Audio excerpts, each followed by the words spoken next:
সত্যি বোধ হয় আল্লাহ তাদেরকেই শাহাদাতের জন্য পছন্দ করেন।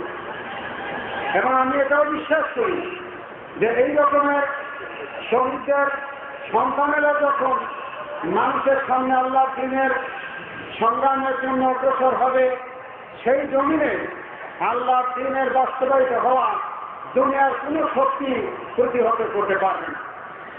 এবং এমন দিন খুব বেশি দূরে নয় যেদিন আল্লাহর এই দিন বাংলাদেশের এই জমিনে কায়েম হবে, দুঃখী মানুষের মুখে হাসি ফুটবে, সন্ত্রাস বন্ধ হবে, সমস্ত অন্যায় অবিচার বাংলাদেশ থেকে উঠে যাবে, শুধু ন্যায় এবং ইনসাফের ভিত্তিতেই এই দেশের সমস্ত বিচার কার্যনা হবে। সেদিন আর খুব বেশি দূরে না।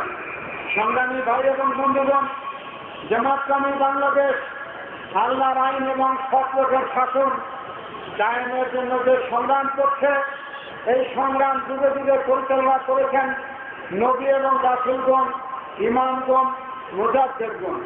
যারা এই পথে অগ্রসর হয়েছেন তাদেরকেই জীবন এবং সম্পদের পরীক্ষা দিয়ে শ্রমের জন্য অগ্রসর হতে হয়েছে। এগুলো হাতিকেও যদি অনুরূপ ব্যাপারটা করা হতো তাহলে সেও হয় পাগল হয়েছে। যুগে যুগে এইরকম লোকজনদেরকে হাতিকার করতে হয়েছে।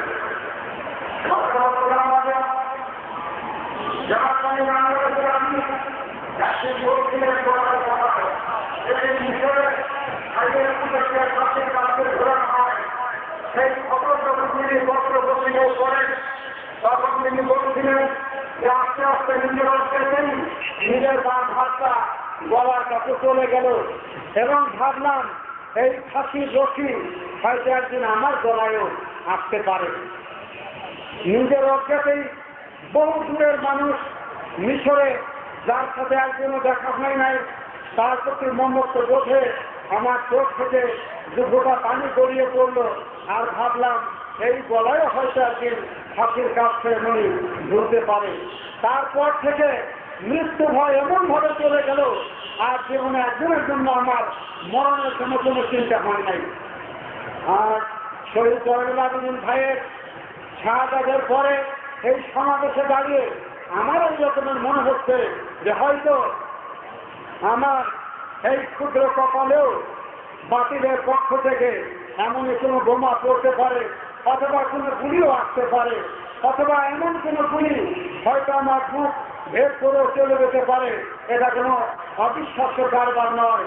এবং এই মুহূর্ত থেকে আর একবার আমার মনে হচ্ছে যে আল্লাহর পথে জীবন দেওয়ার যে সার্থকতা, এই রকম একটি জীবন যদি আমার হতো, আর আমার সন্তান যদি দাঁড়িয়ে এইভাবে মানুষের সামনে তার জীবনে আল্লাহর রাহে প্রমাণ করার ওয়াদা করতে পারত, তাহলে আমি সবচাইতে সৌভাগ্যবান ব্যক্তি বলে নিজেকে মনে করতাম।